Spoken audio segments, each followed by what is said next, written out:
Y voy a compartir pantalla. Listo, ¿pueden ver mi agenda y todo? Sí, sí se puede ver. Ya, muchas gracias. Ya, entonces vamos a dar inicio. La sesión del día de hoy va a ser acerca de laboratorio endocrinológico. El tema va a girar en torno a dos patologías muy comunes en odontología, muy comunes en endocrinología. Uno de ellos es diabetes mellitus. Ustedes saben que es una de las principales causas de comorbilidades en el mundo, dado que esta también presenta alteraciones microvasculares y macrovasculares que vamos a entender más adelante, que posteriormente pues generan muchas alteraciones más. Y el segundo, también frecuente, es en trastornos de la tiroides. Así que vamos con el primero. Vamos a tratar de hacerlo lo más sencillo posible, porque tampoco quiero como que se abrumen con tantos conceptos, sino que vayamos de frente a la parte de laboratorio y podamos entenderlo. Entonces, básicamente para esos trastornos tenemos que entender ciertos. Para el de diabetes vamos a aprenderlo a través de un esquema, y el de tiroides vamos a aprenderlo a través de la regulación del eje hipotálamo hipoficiario tiroides, que tal vez ya lo han estado revisando anteriormente en fisiopatología. Entonces, vamos a iniciar con el primero. Para esto, cada manifestación vamos a estar relacionándolos con la fisiopatología rápidamente, y también vamos a ir aprendiendo ciertos criterios, porque para los valores de diabetes vamos a estar rigiéndonos de ciertos criterios, ya no dependiendo de cada laboratorio y hay cierto nivel de margen de error y esa clase de cosas, sino más bien vamos a ir orientados de acuerdo a los criterios de la Asociación Americana de Diabetes, ¿no? O también conocido como ADA. Entonces, ¿qué es la diabetes? Vamos a ver de que hay muchos tipos de diabetes. Hay diabetes tipo 1, diabetes tipo 2, diabetes gestacional. Y básicamente cuando hablamos de la prevalencia de la más frecuente de estos tipos, hablamos esencialmente de la número 2. Y es por ello de que vamos a ir descartando eso de prediabetes, diabetes, y factores de riesgo. Entonces, básicamente para ello vamos a estar refiriéndonos de la de tipo 2. Sin embargo, vamos a dar algunos pincelazos de la tipo 1 y de la diabetes gestacional. Entonces, vamos con la diabetes tipo 2 primero. Entonces, vamos a ver el concepto así textual y luego vamos a ir desglosándolo como siempre hacemos.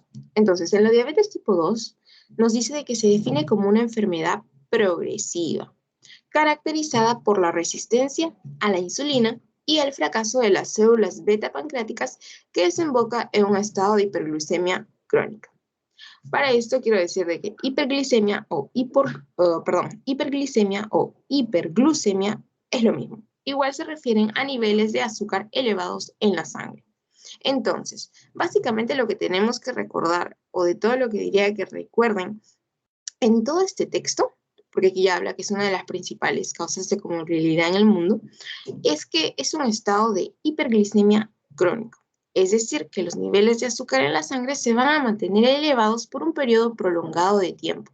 Entonces, estas dos palabritas las vamos recordando, porque recordemos de que como estamos en laboratorio, en un estado de hiperglicemia crónico, pues hiperglicemia, hiperaumento, glicemia viene de azúcar. Entonces, un aumento de azúcar en donde pues la orina, en la sangre por un tiempo prolongado. Entonces, vamos acordándonos de esas dos palabritas porque después vamos a relacionarlo con los valores de laboratorio, ¿no? Obviamente de ese mismo nombre sale todo.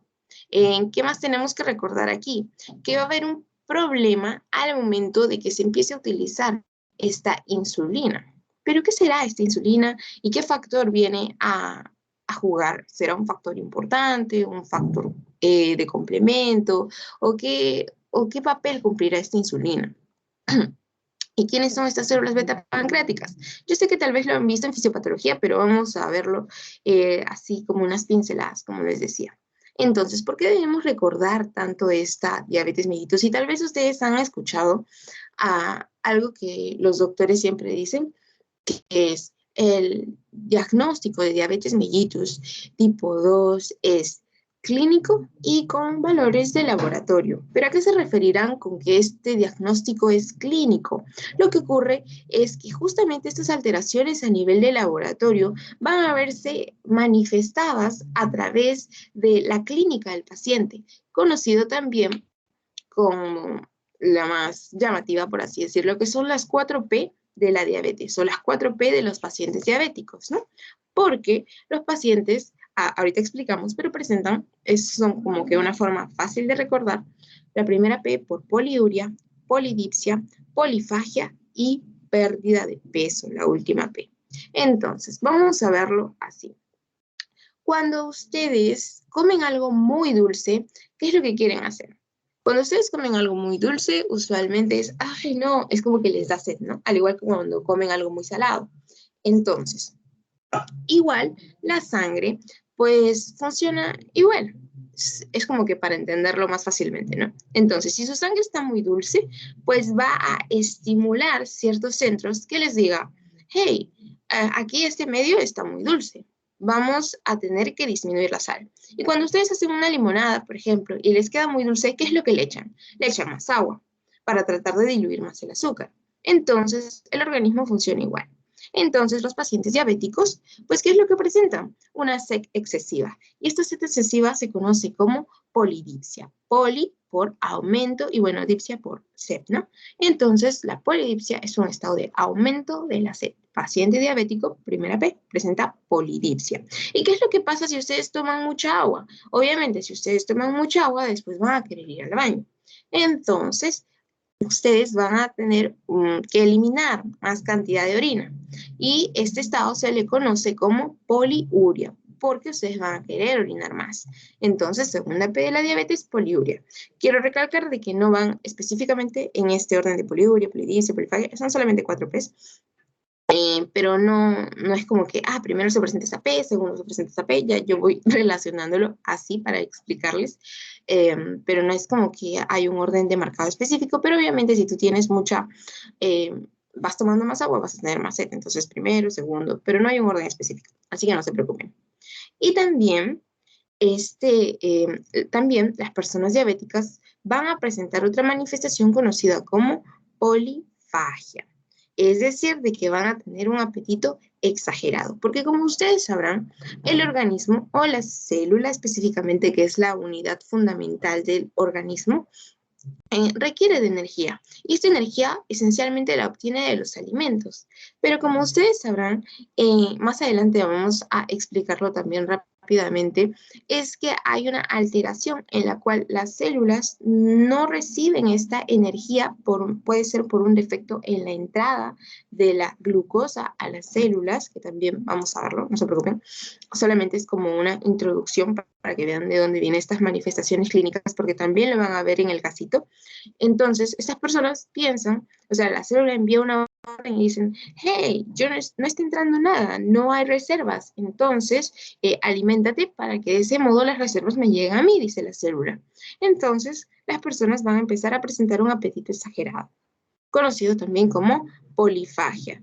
Y posteriormente, como un signo de una diabetes no controlada, está la pérdida de peso, que también les voy a dejar unos datitos acerca del catabolismo de las personas y por qué es que empiezan a consumirse sus músculos y empiezan a presentar toda la demás clínica, ¿no?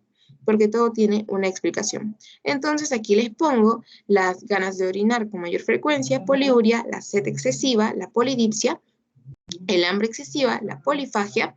Después, con respecto a visión borrosa, la fatiga o cansancio está relacionado con algo conocido como, perdón, no, pensé que está más adelante, conocido como los cambios microvasculares y macrovasculares de la diabetes. Lo voy a poner en un cuadrito también.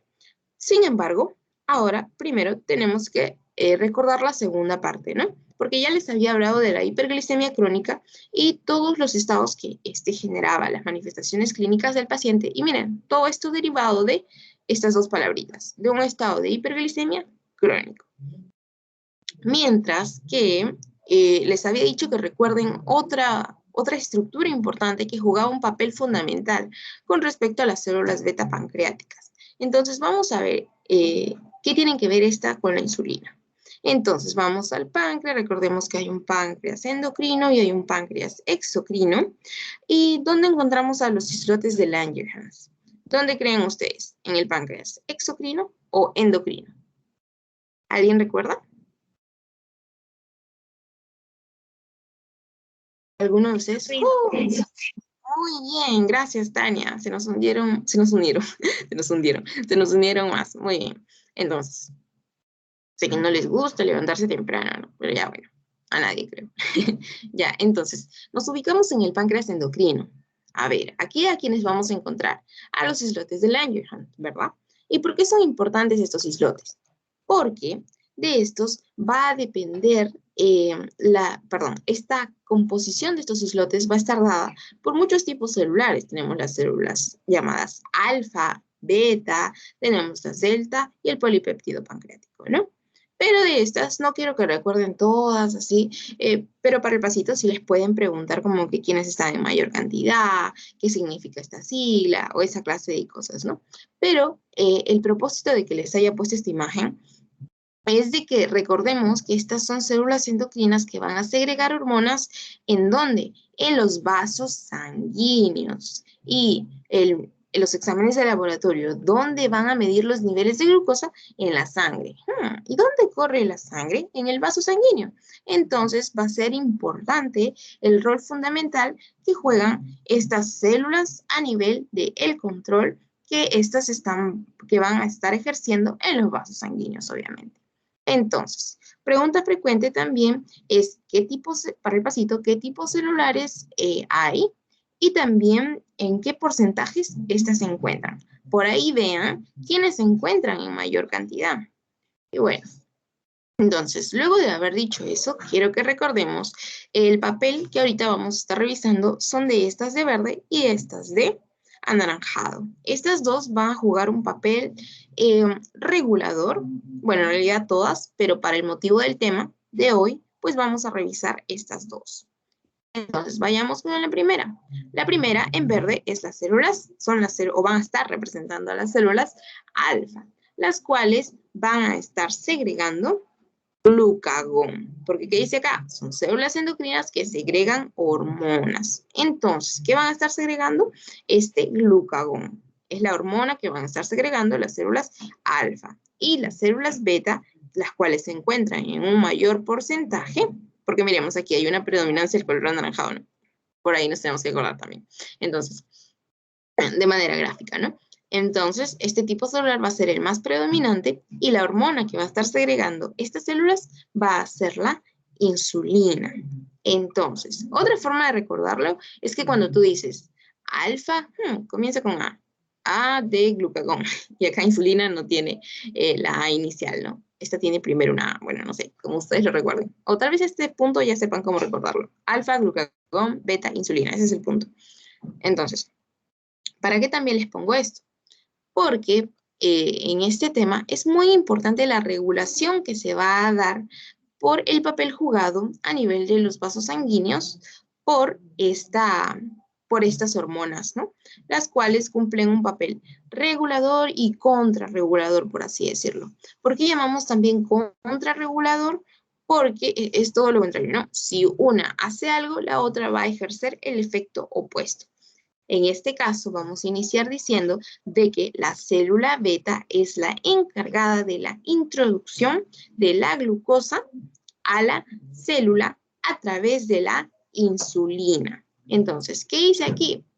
Dice que el azúcar va a empezar a disminuir. Obviamente, si tu casa se está inundando y tú abres la puerta, el agua va a empezar a salir, ¿no? Es lo mismo, pero en este caso, las células beta, al segregar insulina, esta insulina va a ser liberada a la sangre y todo el azúcar que va a estar en tu sangre, pues va a ser introducida a la célula para que ésta pueda empezar a desarrollar miles de funciones que tienen que realizar como unidad fundamental de nuestro organismo, pero ¿a través de qué paso? De esto. Porque la insulina es conocida como la llave, también voy a ponerles una imagen, la llave por la que ingresa el azúcar a la célula. Si bien es cierto, este proceso se realiza a través de un receptor específico, de acuerdo si están en músculo, en cerebro, y este se va a denominar como un proceso de transportación de glucosa, ¿no? Y por eso hay unos GLUT transporter, o sea, transportadores de glucosa, los cuales se van a encontrar a nivel de la membrana celular. El más frecuente es el GLUT4, ¿no? El de mayor distribución. Pero bueno, ahorita lo que tienen que recordar es esto que estoy explicando acá.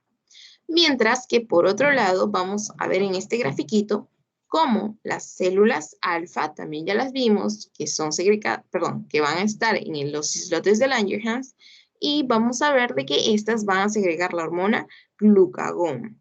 Entonces, este glucagón va a tener como principal función todo lo contrario, por eso hormona contrarreguladora, la función contraria a la insulina. Si la insulina mete el azúcar a la célula, el glucagón la saca. Entonces, creo que había olvidado mencionar algo acá. No, creo que no. ¿Qué más tenemos que mencionar? Bueno, aquí más de lo mismo, ¿no? Para que veamos este efecto de contrarregulación. Entonces, por eso lo llamamos contrarregulación, ¿no? Porque hace todo lo contrario de lo que estaba haciendo nuestra otra hormona. Entonces, en este caso, ¿no? Como para ponerlo en palabras simples. Entonces, sigamos la flecha verde. Por ejemplo, perdón, primero la roja. Si tus niveles de azúcar están altos en sangre, pues entonces se va a estimular al páncreas, porque en realidad nuestro organismo es la suma de muchos estímulos, de feedbacks, también de la contrarregulación, que a eso me refiero con los feedbacks, y de cascadas, ¿no? En realidad de todo eso es la suma de nuestro organismo. Entonces, sigamos. Entonces, si los niveles de azúcar están elevados a nivel de páncreas, están elevados en la sangre, se va a estimular a nivel del páncreas la generación o la liberación de insulina. ¿Y dónde va a afectar la insulina? A nivel de las células. Aquí va a afectar, estimulando que la glucosa ingrese a estas. Y de ese modo, si la glucosa empieza a ingresar a la célula, pues significa de que van a disminuir los niveles a nivel de la sangre. Y ese fue el propósito. Ahora, por otro lado, veamos el glucagón. El glucagón, si este se encarga de elevar los niveles de glucosa en la sangre, porque hace todo lo contrario de la insulina, pues este se va a activar o ser estimulado al momento de que los niveles de glucosa estén bajos en la sangre. De modo que habíamos dicho de que este sacaba la glucosa, este aumentaba los niveles de glucosa en la sangre, ¿no? Entonces, se va a activar ante estados en los que la glucosa en la sangre se encuentre baja. Entonces también el estímulo llega al páncreas y el páncreas dice, no, hay que liberar alfa, hay que liberar glucagón. Entonces este glucagón va a poder ejercer su efecto donde se ven elevados los niveles de glucosa en la sangre. No es necesario ahorita que se aprendan qué es lo que pasa a nivel hepático, que la neoglucogénesis, que la glucolisis. Lo único que me importa es que entiendan estos conceptos de acá, ¿no? Listo, porque no es fisiopatología tampoco. Bueno, por aquí se los pongo en español. ¿Y qué más tenemos que recordar? Allá. Con respecto al momento de que estábamos mencionando todas las complicaciones, recordemos que lo habíamos dividido, yo les había mencionado unas complicaciones microvasculares y complicaciones macrovasculares, porque usualmente los pacientes diabéticos no fallecen porque, se le elevó el azúcar, va a fallecer por ello. No, sino más bien fallecen por las complicaciones, porque estos padecen de enfermedades cardiovasculares con mayor riesgo. Miren aquí, la diabetes aumenta 2,7 veces la probabilidad de tener enfermedades cardiovasculares, porque recordemos que el daño endotelial pues va a jugarnos en contra. Después también accidentes cerebrovasculares, también una de las principales causas de muerte, por no decir la primera. Y después también causas de amputaciones, lo cual también afecta la calidad de vida de la persona. La retinopatía diabética también por ello puede generarse visión borrosa o hasta pérdida de la visión en los pacientes diabéticos. Por ello también es importante solicitarlos y ya lo van a solicitarles y van a ver en Medicina 1 que les paran pidiendo también exámenes de fondoscopía, ¿no? Después, insuficiencia renal también es una de las principales alteraciones en los pacientes de la función renal, porque obviamente, porque si ustedes tienen que estar, habíamos dicho de que habíamos comparado los riñones con filtros, ¿no? Entonces, si su filtro va a estar teniendo que filtrar bastante, va a estar teniendo que tratar glucosa y esta elevación del agua, entonces obviamente va a verse alterada la función renal también. Después, ¿qué más? Bueno, aquí también les ponía las complicaciones, bueno, divididito, las complicaciones microvasculares y macrovasculares, ¿no? Microvasculares por pequeños vasos como arterias pequeñas, o sea, arterias de pequeño calibre, como a nivel del ojo. Después también los capilares, por ello se pueden presentar alteraciones a nivel de los ojos, como las retinopatías, por ello la visión borrosa, a nivel del riñón, como las nefropatías, a nivel de los nervios, porque también presentan neuropatías. A nivel macrovascular, arterias de mayor calibre, accidente cerebrovascular, infartos cardíacos, isquemias e isquemias en los miembros, ¿no? Las arterias de mayor calibre, como por ejemplo la carótida, la aorta, y bueno, la isquemia que se va a presentar. Aquí les pongo una imagen, esto lo saqué de mi foro de diabetes para fisiología, si no me equivoco, fisiopatología, en la que básicamente lo pueden utilizar también para sus participaciones en los Teams, el de porque se presentaría una retinopatía, porque se presentaría enfermedades en la piel o porque son más predisponentes a infecciones, lo pueden utilizar también. Y aquí también les menciono lo del pie diabético, ¿no? Bueno, y también hay una tablita con respecto a lo que les acabo de mencionar. Básicamente es lo que acabamos de comentar, ¿no? Con respecto a esto. Bueno, si ya lo utilizan. Ya. Listo. En la parte de aquí habíamos mencionado de que las células beta pancreáticas cumplían la función de de segregar insulina, y esta insulina iba a ser, mencionamos una palabra clave, de que iba a ser la llave o para la entrada de la glucosa en la célula. Entonces, ¿qué tenemos aquí? Una llave. Ya, estos cubitos de azúcar es la glucosa y esta es la insulina. Entonces, la insulina es la llave que permite el paso de la glucosa a la sangre para que pueda llegar a la célula y la célula la pueda utilizar, ¿no? Entonces tenemos el páncreas. El páncreas lo tenemos aquí como una fábrica y está produciendo mucha glucosa. Perdón, está produciendo mucha insulina. Esta insulina, o sea, representado por esta llave, ¿no? Entonces, esta llavecita está siendo liberada a la sangre y miremos aquí. Esta es la célula todopoderosa. Esta es la célula y a través de esta insulina, que es la llave, pues está abriendo la puerta, ¿no? Es muy literal esta imagen. Pero bueno, entonces, pero todo ese proceso se desarrolla a través de una serie de transportadores que les iba comentando al comienzo. Y aquí están los pasos y todo lo requerido pues para que se desencadene toda esta cascada. Sin embargo, esto no sería posible sin nuestra querida insulina, ¿no? Porque esta viene a ser la llave, por así decirlo. Y también tenemos transportadores de glucosa, ¿no?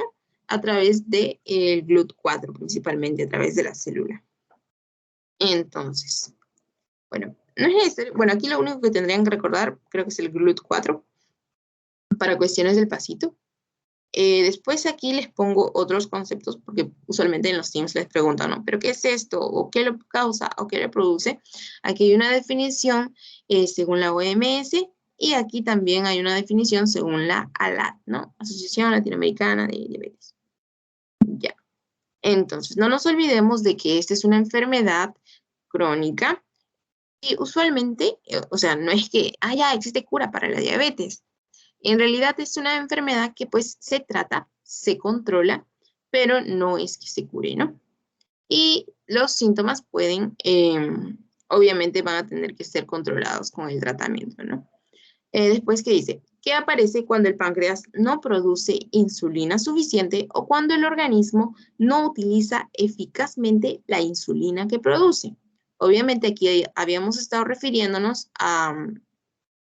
cuando la célula no puede utilizar esta disponibilidad de azúcar en la sangre, ¿no?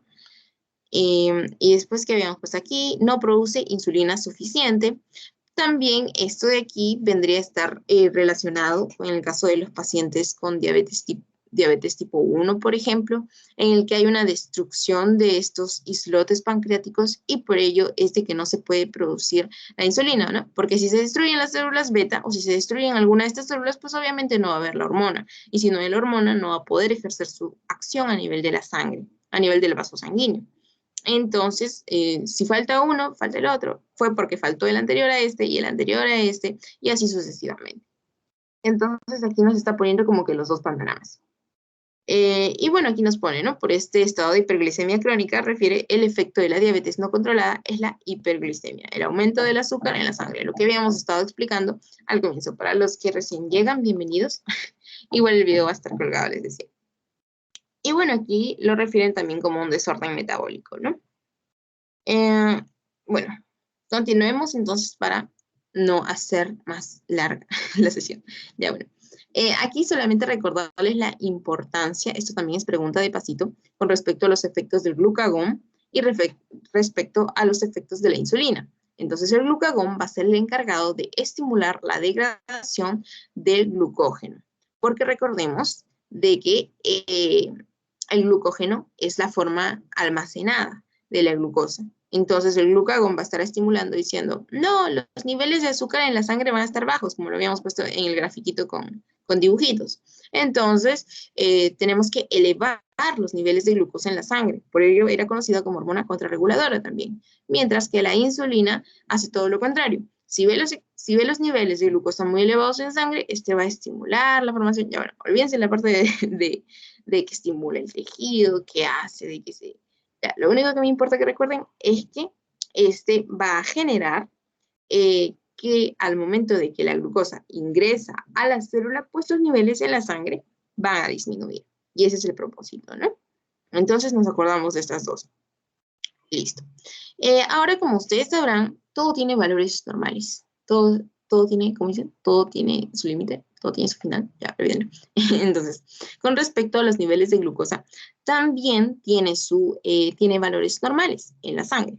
Entonces, los valores normales de glucosa en la sangre, o también conocido como personas normoglucémicas, o sea, que tienen valores normales de azúcar en la sangre, va a ir de 70 a 100 o 70 a 110. También les había pasado una tablita de laboratorio donde también pueden encontrar los valores, ¿no? Si no me equivoco, en esta tablita dice de 70 a 110. Bueno, aquí dice de 70 a 100, pero lo estamos considerando en la universidad de 70 a 110, ¿no? Después, ¿qué más tenemos aquí? Mientras que sabemos también, y habíamos estado viendo de que cuando es por exceso, lo consideramos como hiper y por defecto como hipo. Entonces, por arriba tenemos un término conocido como con valores exuberantes o por arriba de lo normal se le conoce como hiperglicemia. Entonces, estos son valores altos de glucosa en la sangre. Entonces, van a considerarse valores mayores de 100, mayores de 110. Y aquí tenemos otro término, que es cuando es por defecto, ¿no? Cuando hay menor cantidad. Y se le conoce como hipoglucemia, cuando los valores están bajos de glucosa en la sangre. Y los niveles van por debajo de 55, por debajo de 70. Entonces, también, y vamos a aprenderlo esquemáticamente, por aquí con una tablita, pero antes quiero que recordemos, porque también se los ponen y es pregunta de pasito, que recordemos esta parte, ¿no? Que vamos a ir relacionándolo y vamos a ver que se nos hace mucho más sencillo. Entonces, hay unos denominados criterios para la prueba de diabetes o prediabetes en adultos asintomáticos. Así se lo pone en la clase. Pero bueno, se puede entender también como cuándo sospechar que un paciente es diabético o cuándo podría solicitar, dada mi sospecha, que un paciente podría tener diabetes, ¿no? Básicamente podríamos sospechar en personas con sobrepeso u obesidad, es decir, de que su índice de masa corporal vaya por mayor o igual a 25 o mayor o igual a 23. También podemos compararlo con nuestra tablita y vamos a ver de que estos se encuentran por arriba de lo normal, ¿no?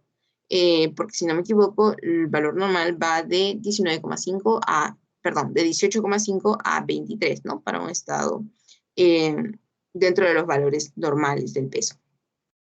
Ahora, mientras que aquí se les pone como un índice mayor a 25, pues ya está considerado con sobrepeso, ¿no? Ya. Ahora, aquí también menciona de que, perdón, me olvidé de comentarles, el por qué debe ser esta persona. Porque obviamente estas personas, como tienen un índice de masa corporal aumentado, pues estas personas no es como que, de la nada, está saliendo a correr todos los días y por eso es que su peso se ha aumentado, sino de que probablemente estamos sospechando de una persona que tiene un mal estilo de vida, de que está consumiendo muchos carbohidratos, de que no está llevando un estilo de vida adecuado, de que su alimentación no está siendo equilibrada y ello se puede ver reflejado en este indicador muy importante para nosotros, ¿no? El IMC, el índice de masa corporal. Entonces, en estas personas podemos sospechar de diabetes, porque principalmente, ¿de dónde viene la glucosa? La principal fuente de glucosa, pues vienen de los carbohidratos, ¿no? Entonces, por ahí podemos pensar en un paciente diabético. En pacientes con sobrepeso u obesidad, podemos pensar que tiene diabetes. Aparte, esto también nos va a servir para posteriormente prevenir eventos cardiovasculares, ¿no? Ahora, que sea un pariente de primer grado con diabetes también por la historia heredofamiliar también podría ser. Raza, etnia de alto riesgo, por ejemplo, afroamericano, latinos, porque ustedes saben que hay como que una predisposición genética también de acuerdo a la raza. Después, historia de enfermedad cardiovascular, también para poder manejar en cierto punto y evaluar al paciente de acuerdo al daño endotelial que estos presentan, más que todo para prevenir eventos cardiovasculares también está relacionado con ello. Hipertensión también relacionado con lo del daño endotelial, porque miremos aquí, presiones arteriales mayores de 140/90, lo normal de 130/90, y aquí nos está poniendo como hipertensión también como, más que todo por el hecho de que son dos enfermedades, dos comorbilidades muy frecuentes en estos pacientes, ¿no? Porque son muy frecuentes en nuestro día a día el hecho de que haya pacientes con hipertensión y con diabetes al mismo tiempo, ¿no? Entonces, por si acaso. Aparte, uno puede ser complicante del otro. Después está el colesterol HDL menos de 35 miligramos de cilitro. Recordemos de que el que tiene que estar disminuido tiene que ser el de el de baja densidad, el LDL. Mientras que aquí, quien estamos viendo disminuido con valores menores de 35, al HDL, al colesterol bueno. Entonces, habíamos dicho de que el malo tiene que estar abajo y el bueno tiene que estar arriba. Entonces, o niveles de triglicéridos mayor de 250. Entonces, este también es porque ya habíamos hablado, ¿no? Porque cuando habíamos explicado todo el proceso de la aterosclerosis, habíamos dicho de que el colesterol LDL era más bien el que se encargaba de depositar estos cúmulos de grasa en los vasos sanguíneos, mientras que el HDL era el que se encargaba de recoger. Oye, LDL, estás dejando depositado grasa aquí. Lo recojo y lo llevo al hígado. Lo recojo y lo llevo al hígado, de modo de que el vaso quede limpio y no se vea afectado este flujo lineal para que no se vuelva turbulento, ¿no? Entonces, y las posteriores complicaciones, ¿no? Entonces es importante también, si una persona tiene un colesterol HDL, o sea, el bueno, disminuido. Mujeres con síndrome de ovario poliquístico, esto ya tiene una explicación como que más hormonal, pero también está relacionado y es muy frecuente la inactividad física por los estilos de vida que les había estado comentando, porque si hay inactividad física puede estar relacionado con que la persona tenga sobrepeso u obesidad y otras condiciones clínicas asociadas, ¿no? Entonces, en estos casos puedo sospechar de un paciente, que un paciente tiene diabetes, ¿no? Y no es como que, de la nada le mando para descartar diabetes, sino de que siempre tengo que estar fundamentado en algo, ¿no? Y en este caso, pues les pongo aquí estos, que también se los comentaron la doctora. Y hay ciertos riesgos, ciertos factores de riesgo no modificables, como la raza, no se puede modificar la edad, no se puede modificar la raza, los factores genéticos, tampoco la edad, tampoco el sexo, ni estos de aquí, ¿no? Ya. Ahora, en el caso de los tipos de diabetes que habíamos mencionado, de que vamos a dar un pincelazo muy rápido, principalmente tenemos que hacer una comparación entre diabetes tipo 1 y diabetes tipo 2, y se los voy a explicar rápidamente a través de esta tablita, ¿no? Entonces, en el caso, aquí toda la parte de verde jade corresponde a diabetes tipo 1 y aquí toda la parte de fucsia corresponde a diabetes tipo 2. Entonces, en la diabetes tipo 1, el páncreas no va a producir insulina y esta es la hormona encargada de convertir el azúcar y los almidones en energía. Entonces, ¿qué es lo que va a pasar en estas personas? Me dice de que el páncreas no produce insulina. Sin embargo, muchos estudios demuestran de que pueden haber alteraciones por las cuales hay una destrucción de estas células a nivel de los islotes. ¿Qué células, Katy? Las células beta a nivel de los islotes pancreáticos por un proceso de falta de tolerancia ante nuestras propias células. Entonces, si no hay células beta, no se va a producir insulina. Entonces, ¿qué es lo que ha pasado? No va a haber utilización de esta insulina a nivel de la sangre, entonces la azúcar no va a poder ingresar a la célula.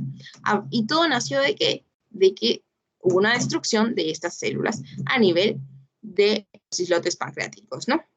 Y ahora aquí, el páncreas produce insulina, pero no funciona como debería. Eso quiere decir de que es óptima la producción, o puede ser óptima la producción de estas células beta y de la insulina. Sin embargo, no se sabe cómo utilizarla, ¿no? Por así decirlo. Entonces, eso va a manifestarse como un aumento de azúcar en la sangre. Entonces, por aquí tenemos un proceso autoinmunitario y aquí tenemos un proceso en el que de utilización, ¿no? Ahora, la ausencia de insulina obliga al paciente a inyectársela, nos ponen por aquí. Bueno, si no tienes insulina, es por ello que se les conocía antes como insulino dependientes o insulino requirientes, y a estos se les conocía como no insulino dependientes, ¿no? Por el tratamiento que estos llevaban.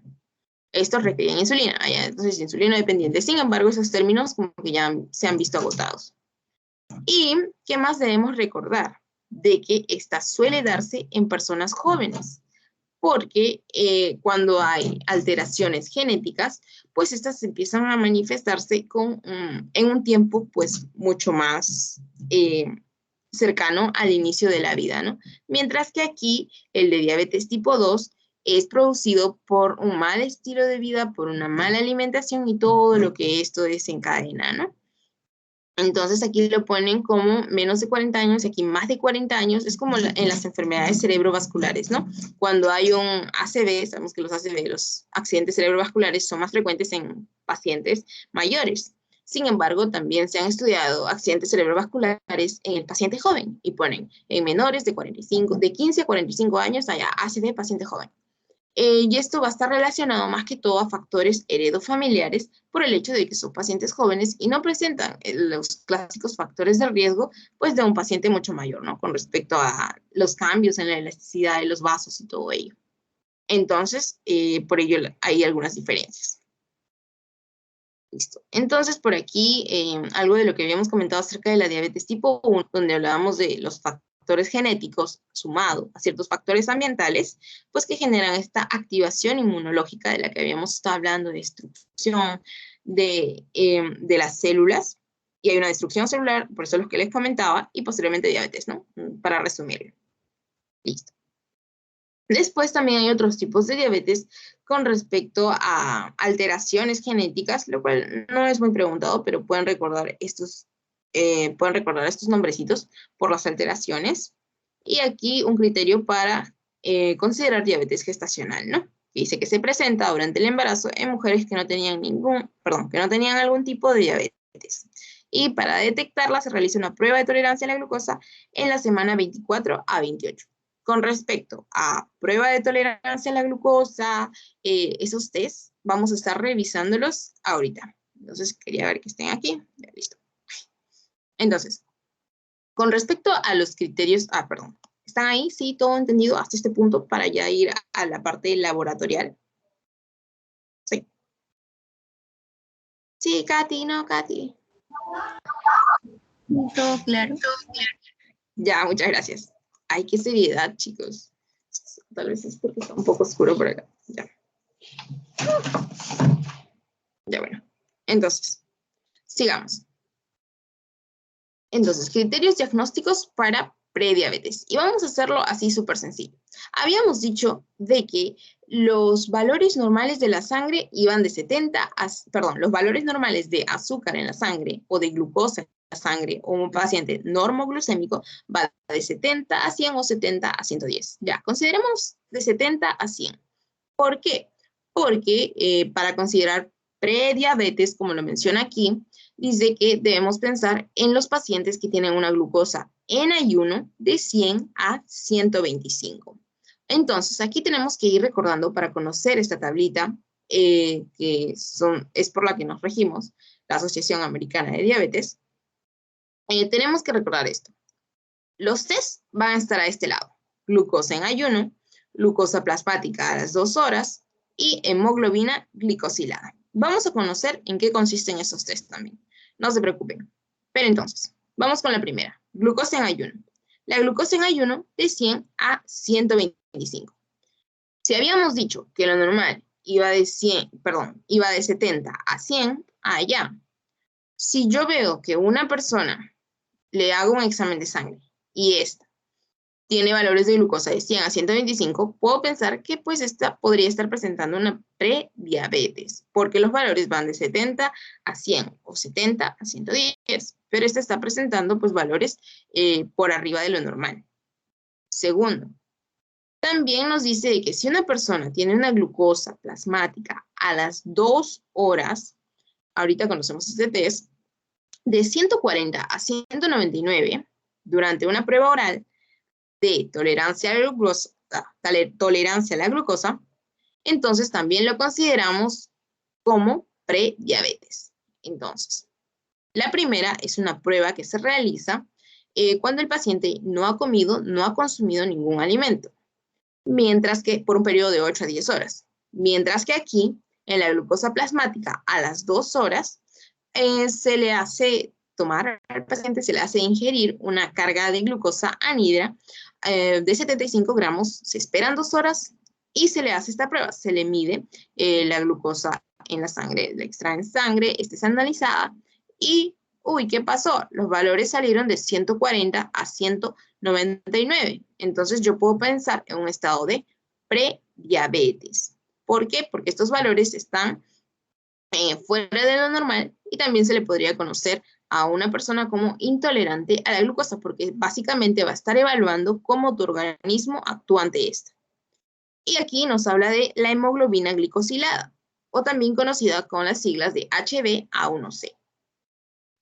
También vamos a explicar acerca de esta, pero recordemos de que si una persona, ahorita conocemos los valores normales también, que van por debajo de 5,6. Sin embargo, cuando este va de 5,7 a 6,4, pues ya podemos pensar en prediabetes. Entonces, aquí les pongo unos datitos con respecto a lo de la prediabetes y en un semáforo, si ya está en diabetes, cuando va de 126 o mayor o igual a 126, pero aquí veamos el anaranjado. Prediabetes. ¿Y qué nos dice aquí? De 100 a 125. Glucosa en ayuno de 100 a 125. Entonces, ahí lo consideramos prediabetes. Ahora, entonces, vamos a resumirlo rápidamente. Glicemia en ayuno, entonces, la primera prueba que se le estaría realizando en nuestro paciente ficticio, olviden esta parte de Findrix, aquí es de glicemia en ayuno, entonces nos ubicamos en los valores normales. Lo normal debería ser menor de 100, de 70 a 100 o de 70 a 110, ¿no? Ya. Ahora, ¿qué es lo que pasa si el paciente presenta valores de 100 a 125? Eso significaría de que la prueba salió alterada, por no decir, ya, esto es criterio para prediabetes. Entonces vamos a hacerle una segunda prueba. En esta segunda prueba le hacemos el test de tolerancia a la glucosa, ¿no? Le hacemos la prueba de glicemia a las 2 horas o glicemia postcarga, o si está bien el nombre que les comenté. Bueno, aquí, entonces, vamos a tener como que 3 rutas en la cual, por ejemplo, le hacemos, luego de nuestra sospecha diagnóstica, Puede ser un paciente con sobrepeso o puede ser un paciente con comorbilidades cardíacas. Entonces, hacemos también esta prueba porque está dentro de los criterios diagnósticos, o sea, de sospecha. Y miremos aquí. Podemos tener tres rutas, tres posibilidades. La primera sería de que el paciente nos salga con una glicemia menor de 140. Eso estaría normal, estaría bien, porque significaría de que su organismo sí sabe cómo actuar ante la glucosa. Sí sabe que tiene que introducirse en la célula y ha sido introducida. Entonces los niveles han bajado, ¿no? Entonces significa de que sí es tolerante a la glucosa. Pero, ¿qué es lo que pasa si estos valores van de 140 a 199? Significaría de que el paciente es intolerante a la glucosa. Perdón, me duele la garganta. Por eso también se conoce como prueba de tolerancia a la glucosa. Mientras que por aquí, ¿qué tenemos? Tenemos glicemia mayor de 200. Eso significaría de que ya estamos ante un diagnóstico de diabetes porque los valores para considerarlo prediabetes van de 140 a 199. Entonces, esto ya es un valor exuberante, ¿no? Listo. Espero que esa tablita se haya entendido, y aquí era básicamente lo que les explicaba acerca de esta prueba de glucosa en ayunas. Obviamente no ha comido de 8 a 12 horas antes del examen, y se le saca una muestra de sangre, y es aquí donde evaluamos estos niveles que habíamos mencionado aquí, de glucosa en ayuno de 100 a 125, y aquí tenemos la segunda que les había mencionado, en los cuales le hacemos este test de tolerancia a la glucosa, como les comenté, en el cual el paciente, y esto también les van a pedir que lo expliquen en su Teams, que es básicamente cuando el paciente ingiere una solución con 75 gramos de glucosa anhidra y esperamos 2 horas.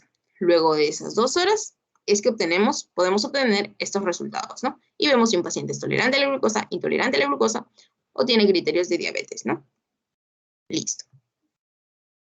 Entonces, aquí también es importante recalcar la parte de los estilos de vida y la parte de sospecha, más que todo por la alta comorbilidad de esta enfermedad, la alta mortalidad de esta enfermedad, perdón.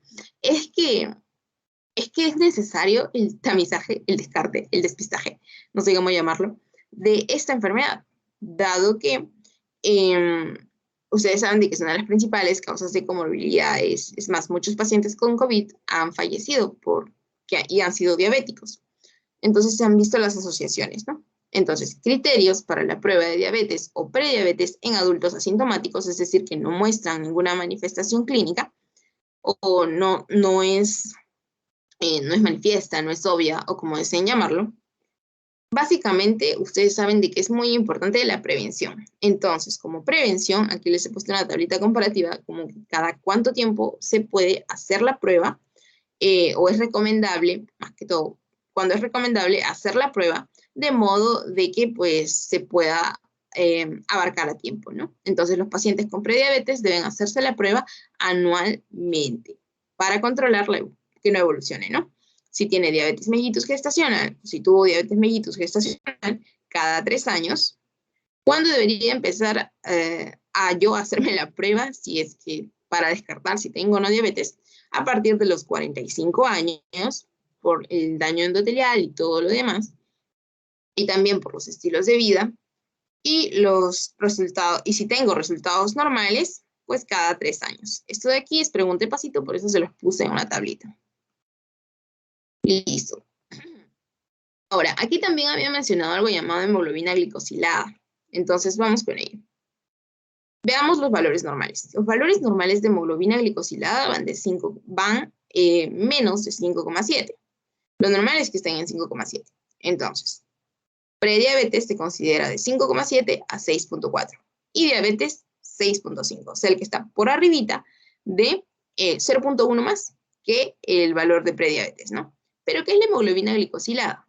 Bueno, esta de aquí me llama mucho la atención y me gusta, y usualmente es lo que los doctores piden que les hagan a los pacientes cuando vienen así como en estados de déficit mental, porque vienen así como que desmayados o accidentados en los casos clínicos, porque ¿cómo quieres descartar si un paciente tuvo algún ataque producto de la elevación de azúcar en su sangre? para no complicarles la vida con términos. Entonces, o en el caso de, o bueno, ya, en el caso de una cetoacidosis diabética, por ejemplo.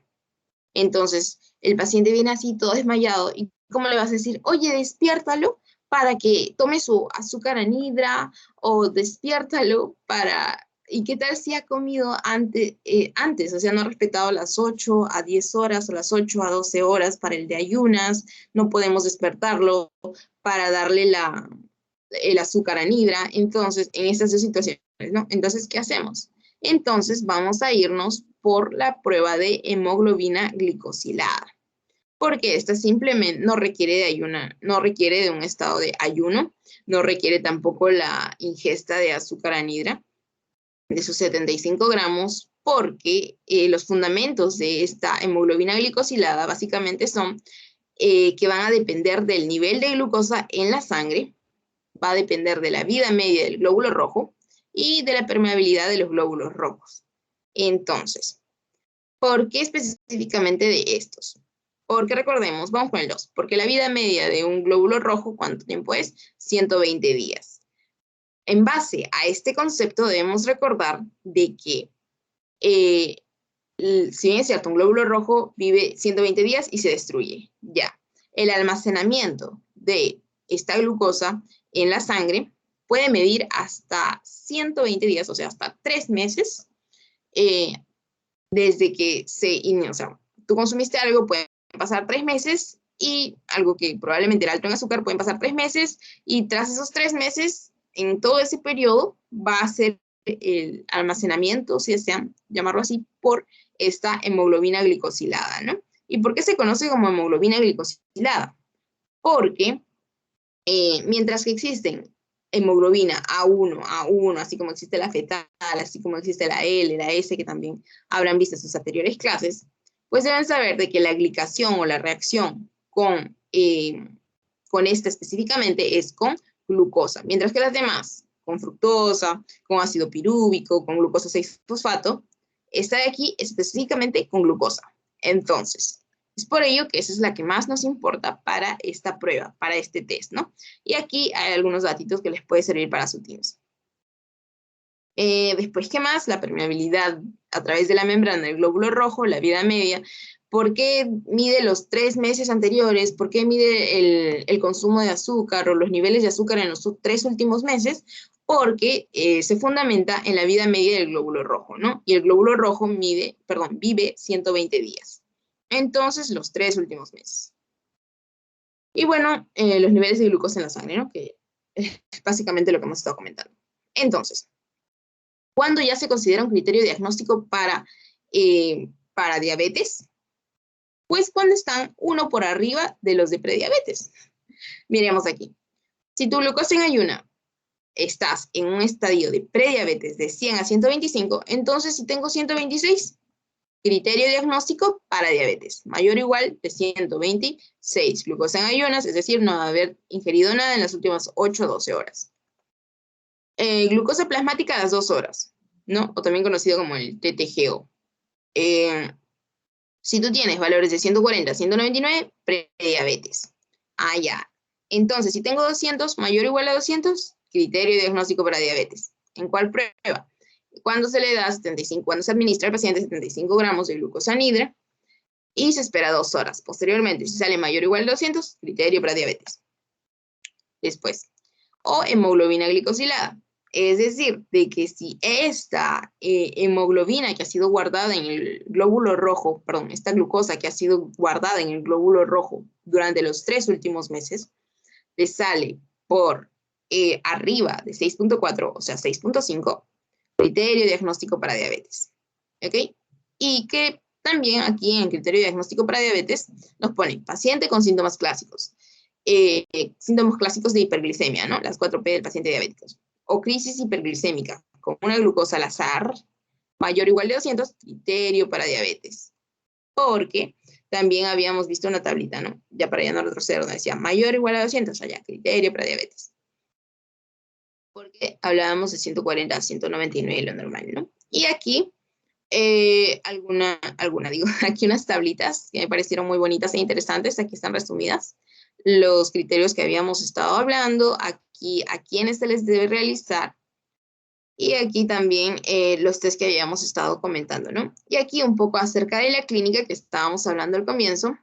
Para los que recién llegan lo pueden ver en la grabación, porque me parece importante lo de la polidipsia, poliuria, polifagia, los factores de riesgo también, las complicaciones a nivel micro y macrovascular que comentamos al inicio, y aquí también una clínica muy característica en el paciente diabético que es conocida como acantosis nigricans, o también conocida por los médicos como esa mancha oscura a nivel de cuello, axilas o ingle, o hasta rodillas, de color tierra, de color marrón, que el médico intenta, bueno, así lo decía mi doctor, ¿no? Que tú intentas limpiarlo y no sale.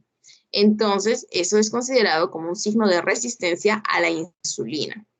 Y bueno, aquí está la explicación porque todo tiene un porqué y esta básicamente se va a dar por el aumento de la unión de la insulina a receptores de factores de crecimiento parecidos a la insulina, ¿no? El cual también juega un papel muy importante por la unión a los queratinocitos.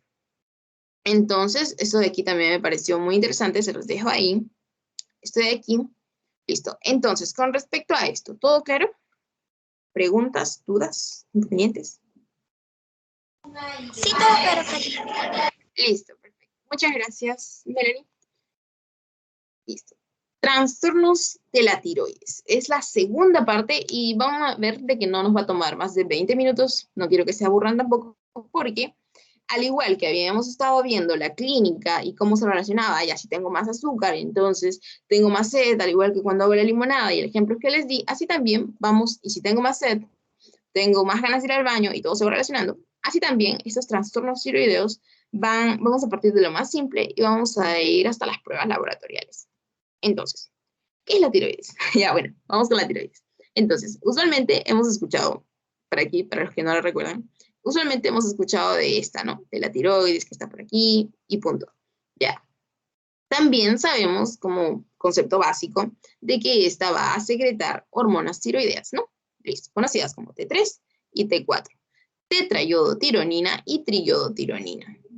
Dentro de estas debemos saber cuál es la que se encuentra en mayor abundancia en la sangre, que es la T4. Sin embargo, la más activa, que es la T3. Pregunte pasito. Listo. Ahora, con respecto a las imágenes que ven aquí, con respecto al cerebro, con respecto a la pituitaria, ¿y por qué va aquí? Recordemos que todo esto funciona, la estimulación de nuestros órganos, la estimulación orgánica, se va a dar a través de una serie de ejes que van a controlar una estimulación hormonal. Entonces, la secreción de estas hormonas van a venir reguladas por el hipotálamo y por la hipófisis. Aquí tenemos, bueno, el cerebro, pero bueno, va a tener la representación del hipotálamo como más superior y aquí de la hipófisis, ¿no? Y vamos a ver que todo este proceso se va a dar a través de una serie de feedbacks, una serie de retroalimentación, en el sentido de que ya vamos a ir viéndolo solamente para adelantarles y decirles de que si falta, pues yo doy la orden de que se segregue más. Y si se segrega más, pues los niveles aumentan. Por ejemplo, si hay menos, pues yo doy la orden de que se segregue menos. Entonces, los niveles bajan. Y algo así. Ahorita lo vamos a entender. Entonces, ¿qué más tenemos que saber básicamente aquí? Ya, mejor les pongo el otro gráfico porque ahí el cerebro se ve como que no es tanto la representación del hipotálamo, ¿no? Pero ya, bueno, por ahí adentro está metido. Ya. Y aquí lo que les comentaba, ¿no? Es una de las más frecuentes después de la diabetes, entonces también la consideramos. Y con respecto a hipotiroidismo, pues hipo por debajo e hiper por arriba de los valores normales que vamos a estar viendo. Entonces, hipotiroidismo cuando hay una deficiencia de hormonas tiroideas, hipertiroidismo cuando hay un aumento de estas hormonas tiroideas, y también va a verse representado en la clínica, las alteraciones, ¿no? Clínica que vamos a conocer. Entonces, para esta parte, debemos conocer y recordar fisiopatología, pero voy a hacérselo súper sencillo y espero que lo entiendan así. Si no, regresamos, no hay problema. En el eje hipotálamo, hipófisis, tiroides. Al igual que hay un eje para los ovarios y la segregación de todas estas hormonas, también hay un eje para la tiroides. ¿Sí, Katy? ¿No lo conocía? Ya, bueno, veámoslo entonces. Entonces, habíamos hablado de 3 estructuras importantes. Del hipotálamo, de la hipófisis y también de la tiroides. Perfecto. Entonces, tenemos 3 estructuras importantes. Y acuérdense de ese 3. ¿Por qué? Porque van a haber defectos primarios, secundarios, terciarios o centrales.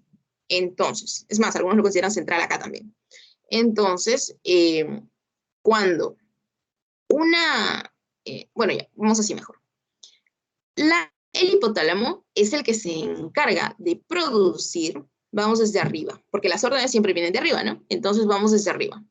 Porque ya sabemos de que la tiroides es la que se encarga de la producción de estas hormonas tiroideas. Punto. ¿Pero qué pasa arriba? Arriba es quien da la orden para que se produzcan estas hormonas tiroideas. Porque si arriba no daría la orden para la producción de esas hormonas tiroideas, pues no se producirían. Entonces, vamos con estas. Hormonas tiroideas T3, T4 a partir de la tiroides. Pero arriba dan la orden. ¿Y cómo dan la orden? A través del hipotálamo de la TRH, o hormona liberadora o hormona estimuladora. ¿Pero de quién? De las hormonas tirotropas o tirotropinas, como ustedes gusten. El punto es de que recuerden a esta TRH, porque esta va a estimular a la hipófisis, ¿no? O también conocida como pituitaria. Entonces, va a estimular a la adenohipófisis y esta va a generar hormonas liberadoras o estimuladoras de hormonas tiroideas. Listo. Entonces, esta libera a la TRH y esta a la TSH. Entonces, esta TSH, como su mismo nombre lo dice, va a estimular a las hormonas tiroideas. Es decir, de que se estimula la tiroides para que la tiroides segregue T3 y T4. T4 en mayor cantidad, T3 la forma activa. Entonces aquí tenemos el hipotálamo con la TRH, la glándula pituitaria con la TSH y aquí tenemos la tiroides con T3, T4 y calcitonina, ¿no? Pero recordamos ahora la T3 y T4. Esto de T3 y T4 es pregunta pasito, lo que les comentaba acerca de esto. Para que posteriormente esta pueda generar efectos a nivel de los receptores. Y los receptores de estas hormonas se encuentran a nivel de todo el organismo. Entonces, las manifestaciones van a verse en todo el organismo. Listo. Vamos a conocer esas alteraciones también. Pero no quiero moverme de esta imagen hasta que les comente de que pueden haber alteraciones en las cuales el defecto está aquí. Es decir, de que se produce TRH. Se llega el estímulo a la adenohipófisis. Sale el estímulo. Es decir, de que se genera la TSH. Pero el problema está en los receptores. Entonces, el problema ya no está aquí, sino está aquí. A eso se le conoce como defecto primario, porque el problema está en el órgano. En este caso, la tiroides. En este caso, encontraremos valores de T3 y T4 disminuidos. Mientras que,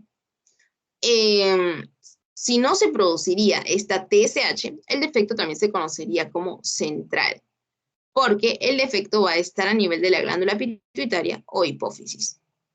Mientras que aquí, cuando el defecto es a nivel del hipotálamo, se le conoce como defecto terciario. Entonces aquí, primario, secundario o central y terciario. Yo tenía entendido que el terciario, y sé de que el terciario es aquí, pero en la universidad solamente están considerando TSH y T3 y T4. Entonces aquí es el central. Entonces no habría problema con ello. Porque igual, este puede ser central o este puede ser central, el punto es de que la orden es superior. Entonces, primario, secundario, terciario. Entonces, y Katy, ¿por qué se presentan estas típicas alteraciones en las que podemos comparar la muy marcada clínica en un paciente hipertiroideo y en un paciente hipotiroideo? Porque es todo lo contrario. Mientras que este está ansioso, irritable, con un metabolismo aumentado y por ello el adelgazamiento, por el aumento de la actividad en el tracto gastrointestinal, también a nivel cardiovascular, con mucha mayor fuerza de contracción y por ende los latidos cardíacos rápidos, las palpitaciones, también por el metabolismo aumentado, la sudoración, la intolerancia al calor. Katy, pero ¿de dónde viene todo ello? Mientras que el hipotiroideo es todo lo contrario, porque como les había mencionado, las hormonas tiroideas tienen función a nivel de todos sus receptores, y todos sus receptores se encuentran a nivel cardiovascular, a nivel pulmonar, a nivel del tracto gastrointestinal, a nivel de todas las células del organismo. Es decir, de que todas las funciones pueden verse alteradas de acuerdo ante un exceso de estas hormonas tiroideas o por defecto de estas hormonas tiroideas. Entonces, aquí era un poco de lo que les comentaba con la hormona liberadora de tirotropina, la estimulación de la TSH y finalmente la tiroides. Esto, por si acaso no había quedado claro. Y bueno, aquí entonces, vamos con esta parte. Entonces, las hormonas tiroideas van a tener efecto a nivel cardiovascular, aumentando el flujo sanguíneo y el gasto cardíaco, aumentando la fuerza cardíaca, aumentando la frecuencia cardíaca. Entonces, si hay muchas hormonas tiroideas, va a haber una mayor estimulación. Los receptores funcionan y todo bien. Entonces, ¿qué es lo que va a pasar? Se van a presentar estos latidos cardíacos rápidos, va a presentar este temblor, este tremor, van a haber palpitaciones, o sea, todo ello refiere al paciente, ¿no? Después, aumento de la motilidad intestinal. El paciente se ve más adelgazado. ¿Por qué? Porque obviamente está en constante peristaltismo, por ende va a tener más evacuaciones al baño. Aparte, su metabolismo está aumentado. Entonces, constantemente va a estar va a estar sudando también bastante, pero no es como nosotros, ¿no? De que nuestro metabolismo todavía, ya tú comes algo, tu metabolismo todavía requiere un periodo de tiempo para administrar todo ese nuevo material que tú acabas de ingresar a tu cuerpo para ser utilizado a través de la célula. Este está como que constantemente trabajando. Entonces, como está en constante trabajo, es que hay un mayor consumo. Entonces, es por ello de que también están más adelgazados, también relacionado al aumento del metabolismo basal por la sudoración. Estos pacientes son intolerantes al calor, es un dato muy importante, porque, y es también semiológico, porque los pacientes hipotiroideos son intolerantes al frío. Entonces, es como que todo lo contrario. Mientras que aquí los ven más delgados, en un paciente hipotiroideo, como las hormonas tiroideas van a estar disminuidas, pues van a ser todo lo contrario. Si uno es delgado, el otro es más rellenito. Si uno tiene taquicardia, el otro tiene bradicardia. Y así sucesivamente, todo por la contra, ¿no? Mientras que estos están alterados, así como que tienen insomnio, están en un estado de irritabilidad, están ansiosos, los otros tienen bradilalia, entre otros. Y las alteraciones en el tracto gastrointestinal con el aumento de las evacuaciones, ¿no? Y eso básicamente explicaría la clínica de todo esto de aquí. Porque es todo lo contrario. Miren, mientras que estos están constantemente en el baño, bueno, por así decirlo, estos están estreñidos, retienen líquidos, intolerantes al frío, por ello tienen la piel fría y seca. Los latidos cardíacos disminuidos, porque es todo lo contrario a esto, ¿no? Una cosa es que las hormonas tiroideas están aumentadas y otra cosa es disminuidas. Y Katy, ¿cómo yo puedo saber cuándo estas se encuentran aumentadas o disminuidos? Aquí una imagen de la típica clínica de un hipertiroideo, como por ejemplo en la enfermedad de Graves-Basedow y todo ello. Pero no creo que les pregunten esto, solamente la típica triada como bocio, oftalmopatía y el mixedema pretibial, solamente por si acaso venga en el caso clínico. Pero bueno, ahorita vamos a revisar las pruebas de laboratorio. Entonces, ¿cuándo sospechamos? Aquí también es la típica sospecha de cuándo podría pedirle entonces pruebas de función tiroidea a un paciente. Entonces, a una mujer mayor de 50 años podría ser, porque principalmente esta patología afecta a mujeres. En estudios demuestran de que la relación mujer-hombre va de 10 a 1. Entonces es más frecuente en mujeres. Después, alteraciones previas en la función tiroidea. Entonces, si un paciente empieza a presentar manifestaciones como estas, también podemos, por ejemplo, si empieza a sentir de que suda todo el tiempo, si es intolerante al calor, si se muestra más irritable, ansioso, si empieza a sentir palpitaciones, o si empieza a sentir todo lo contrario a esto, en una clínica conjunta, pues podemos pensar también en pedirle una prueba de función tiroidea. Después, bocio, cirugía o radioterapia cervical, porque pueden verse afectada también la tiroides, enfermedades autoinmunes, antecedentes familiares de enfermedad tiroidea o autoinmune también, y, y en el primer trimestre de embarazo. Entonces, en estos casos podemos sospechar de alteraciones en la función tiroidea. Entonces, básicamente con nuestro esquemita, vamos a ir reflejando los valores de laboratorio en el caso de un hipotiroidismo y un hipertiroidismo. Empecemos por lo bajito, por el hipotiroidismo. Entonces, cuando hablamos de hipo, hablamos de deficiencia, ¿no? Entonces, el hipotiroidismo va a ser un estado de déficit de hormonas tiroideas. Entonces, para recordar lo que hemos mencionado, y la doctora también se los pone así, el hipotiroidismo es primario cuando hay alteraciones en la tiroides. Hay alguna alteración a nivel de los receptores o a nivel de otra estructura de principalmente está a nivel de los receptores, o bueno, puede ser a nivel de otra estructura de la tiroides que podría estar generando de que no se estimule esta segregación de T3 y T4. Entonces es primario cuando hay alteración de la tiroides. Es secundario cuando es por causas hipofisiarias y es terciario cuando es por causas hipotalámicas. Eso también ya lo habíamos estado explicando, ¿no? Y la posterior recepción. Entonces, todo esto funciona a través de un estado de feedback. Es decir, de que si se generan muchas hormonas tiroideas, hay mucha estimulación tiroidea, pues se envía la orden y todo esto es captado. Es un censo que se realiza a nivel del hipotálamo y dice, hey, hay muchas hormonas tiroideas, entonces ya no voy a producir la hormona liberadora de tirotropina. Entonces ya no va a llegar el estímulo a la pituitaria. Y la pituitaria ya no va a liberar la hormona estimuladora de la tiroides. Y si no le llega el estímulo de la hormona estimuladora de la tiroides, ya no se va a producir T3 y T4. Y eso no afectaría mucho porque habíamos dicho de que inicialmente la orden llegó hasta arriba porque los valores estaban aumentados. Entonces, básicamente todo es el eje de regulación así.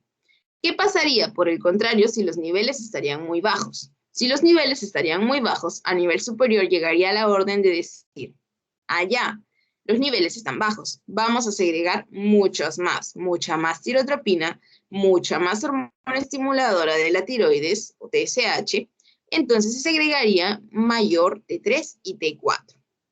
Entonces todo funciona así, a través de ese feedback. Hay más, entonces doy la orden que se segregue menos. Hay menos, doy la orden que se segregue más. Después, ahora, aquí les puse una tablita que también les puede servir. A ver, iniciamos por aquí. Por ejemplo, en un hipotiroidismo primario, antes de ver qué es su clínico y todo ello, en un hipotiroidismo primario, hipotiroidismo, hipotiroidismo, hipo es menos, deficiencia ¿de qué? Tiroidismo, ya, deficiencia de hormonas tiroideas.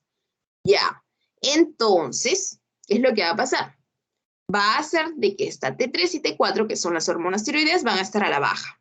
Primario. El defecto está a nivel de la tiroides. Eso quiere decir de que no va a haber una correcta segregación de estas T3 y T4. Por ello, los valores de T3 y T4 van a estar a la baja.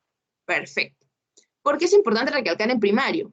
Porque eso significa de que este sujeto, de que la estimulación a través de la TSH está haciendo su trabajo. Porque este está enviando la orden, pero puede ser alguna causa de resistencia, puede ser alguna causa de problema en los receptores, puede ser alguna causa de destrucción. N razones por las cuales podrían ser, por eso ya no se las mencioné porque hay muchas razones por las que podría darse esto. Y tampoco se les van a preguntar, lo que les van a preguntar es esta tablita.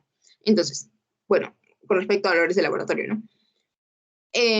Entonces, ¿para qué ahondar en los temas de fisiopatología? Solamente para hacerles recordar de que el problema puede ser a nivel primario, en el cual tendríamos los valores de T3 y T4 disminuidos, porque esta no estaría, si bien es cierto, estas se estimulan, sí estas se estimulan, pero si aquí no se envía la orden de secreción de T3 y T4, pues entonces estas van a estar disminuidas.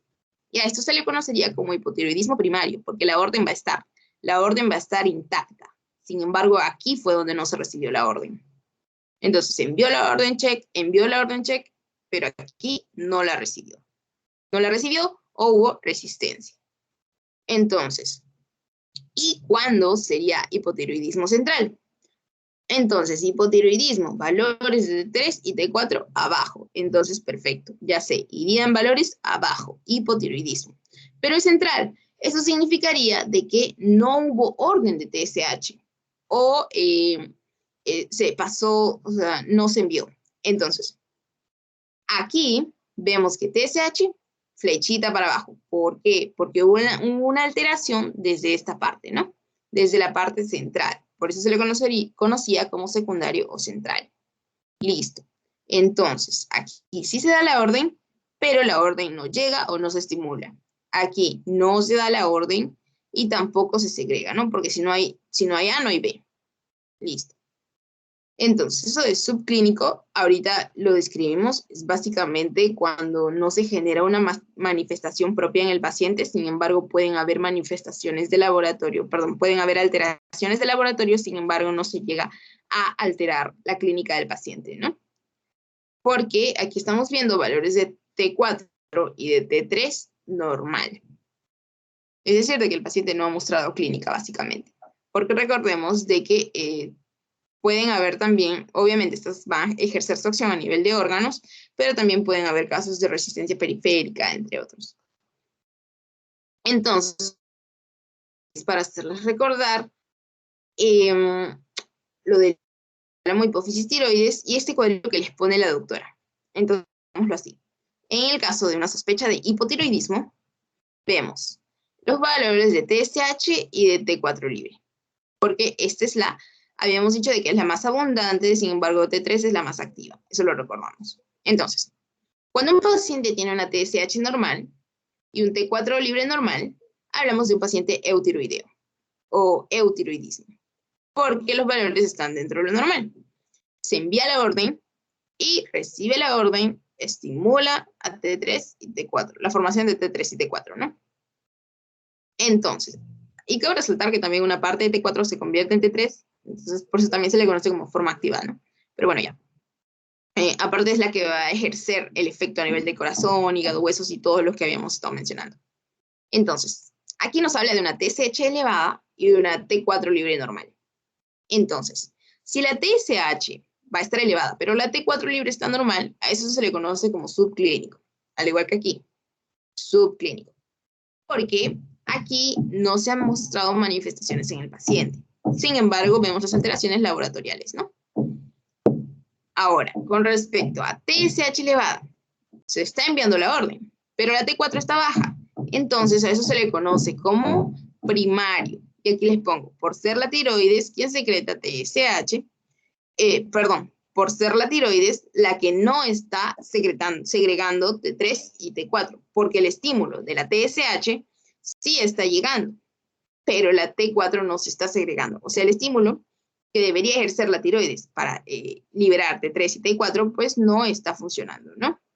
Pero la TSH sí está siendo enviada.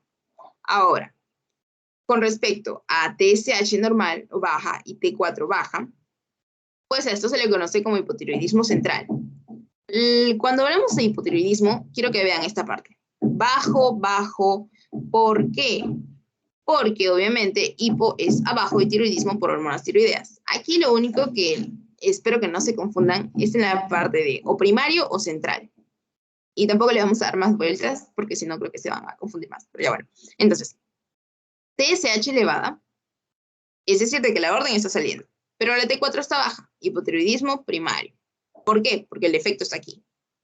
TSH normal o baja y la T4 está baja, ya, eso es hipotiroidismo de cajón. Pero me fijo en la TSH. En la TSH la veo y está normal o está baja. Entonces el hipotiroidismo es central, porque aquí puede ser que esté, perdón, porque aquí es el defecto. Y si no sale la orden de aquí, pues mucho menos va a llegar aquí. Listo. Y bueno, esto de aquí no se los menciona, ¿no? Lo de TSH normal a alta, eso no. Ya bueno.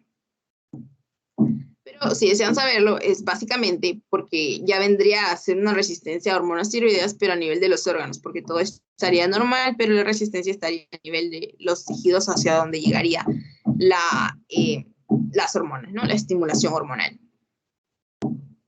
Y bueno, aquí básicamente repetirles lo mismo, que primero me fijo en la TSH y en el y en el T4 principalmente me tengo que fijar en esas dos, ¿no?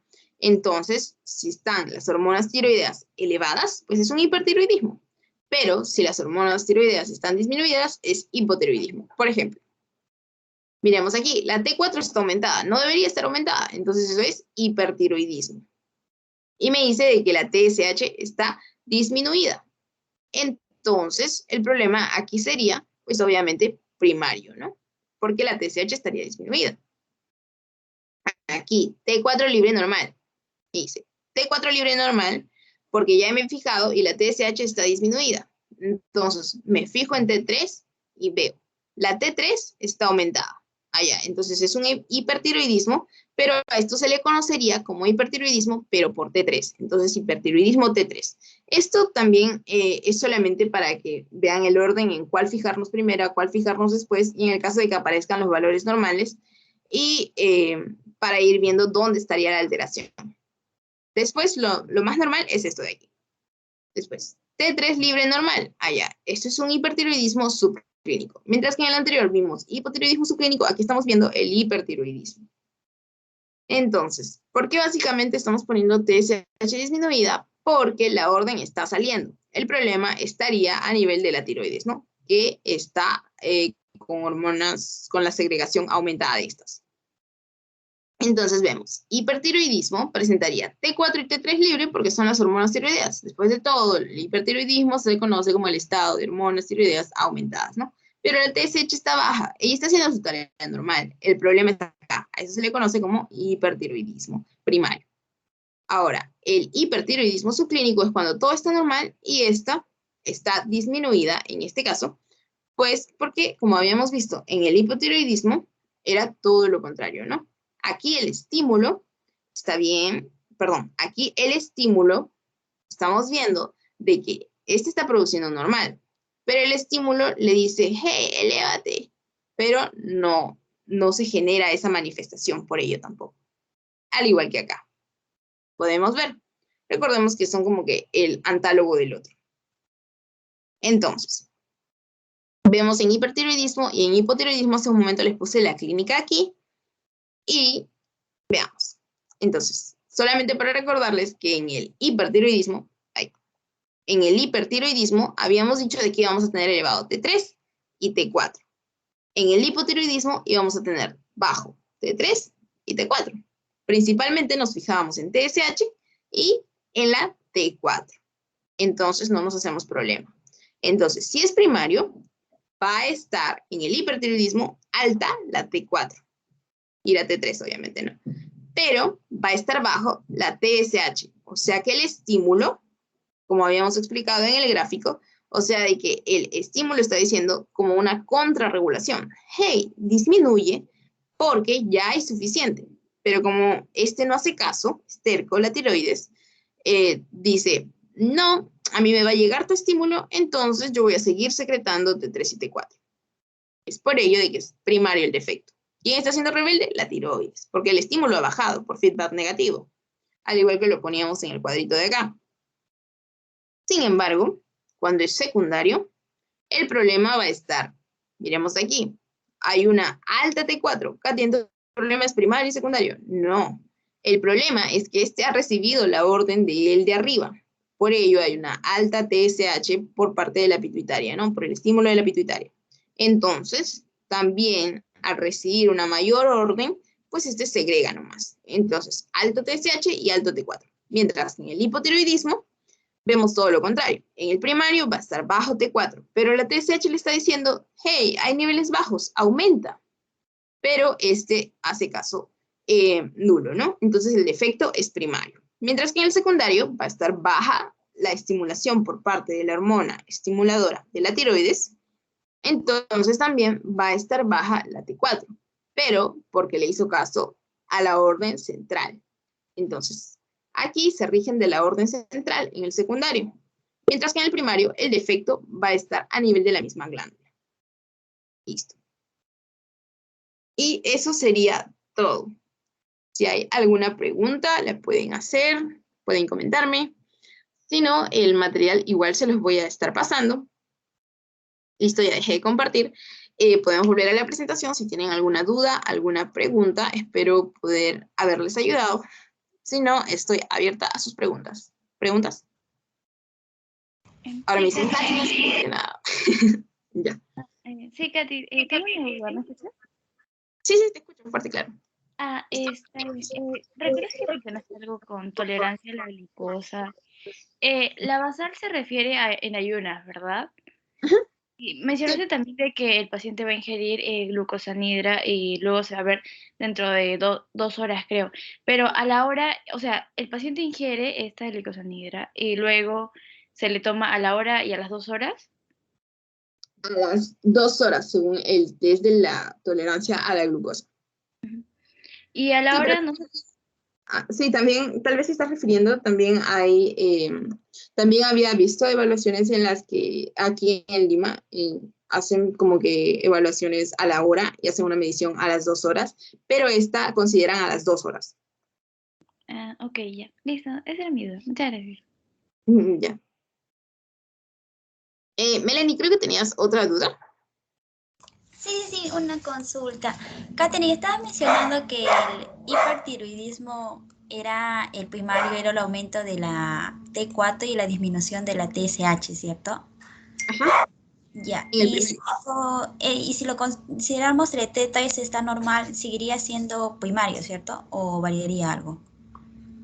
Entonces, pues ahí, mira, como habíamos puesto por aquí, Ah, aquí. esta era la lámina de hipertiroidismo. Ujú. Entonces, tampoco quiero como que se compliquen mucho, pero si la T3 estaría normal, ya lo podrías considerar como hipertiroidismo subclínico. ¿O cuál dijiste que se aumentó? Yo escuché Ahí, T3, ¿dijiste normal? ¿O cuál? sí, sí. Presentaba que la TSH estaba disminuida y la T4 aumentada y la T3 normal. ¿Se consideraría hipertiroidismo primario? ¿Sigue siendo primario o tendría que pasarme a hipertiroidismo subclínico? Porque dice normal. No, en ese caso, pues estaríamos hablando de un hipertiroidismo. Ah, estás hablando del caso clínico, ¿verdad? Ah, sí. Ya, en el caso clínico, entonces puedes ponerle hipertiroidismo porque es subclínico, pero en el... a ver, espérate, nos estamos enredando. Este es el ejemplo de aquí. Ya, en el Ah, caso clínico me dices que la paciente presenta una TSH disminuida, ajá, ¿verdad? y T4 aumentada. Ya, entonces Ahí, es hipertiroidismo. sí, sí, el primario quedaría, ¿cierto? Ajá, sí, porque me estás diciendo TSH disminuida y la T4 aumentada. Ahorita me Ajá, acabas de decir eso. Ya. ajá, y la T3 está normal, pero sigue siendo primario, ¿cierto? Ajá, sí, está bien. Ya, gracias. Ya, está bien. Porque aparte recordemos de que la T4 es la que posteriormente se convierte en T3. Entonces esa es la forma activa. Ya. Si desean, igual me pueden pasar el caso clínico. Aparte recordemos que el paciente puede estar presentando clínica. Cuando no hace clínica, ahí ya es subclínico. Pero si el paciente hace clínica, pues sí lo consideramos como con el nombre propio, ¿no? Miremos aquí. Aquí por eso les pongo que es subclínico. Cuando no hay afectación sintomática, el periodo en la que la enfermedad no se manifiesta. Y creo que en el caso clínico el paciente sí presenta toda la clínica de un paciente hipertiroideo, ¿verdad? Sí, Katherine. Ya, muchas gracias por tu pregunta, Melanie. Muchas gracias, siempre estás atenta también. Ya. ¿Alguna otra pregunta?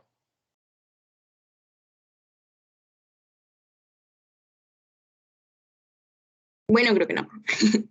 Ya, entonces eso sería todo. Muchas gracias por estar aquí, muchas gracias por su atención. Espero haber sido clara, espero que me hayan entendido y espero poder haberlos ayudado. Entonces, eso sería todo, dado que no hay más preguntas. Son libres, chicos. Gracias, Bye, Katy. Hasta luego. bye. Gracias. Gracias.